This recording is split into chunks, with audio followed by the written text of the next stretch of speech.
حضرت علی رضی اللہ عنہ کا قول ہے، تکلیف میں ہمیشہ صبر سے کام لیا کرو، کیونکہ سونے کو آگ سے آزمایا جاتا ہے اور مومن کو تکلیف سے۔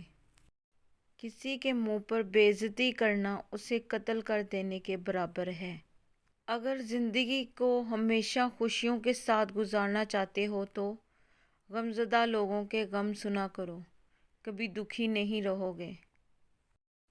ہر اس چیز کو توڑ دو جس کو انسان نے بنایا ہے، لیکن انسان کا دل کبھی مت توڑنا جس کو اللہ نے بنایا ہے۔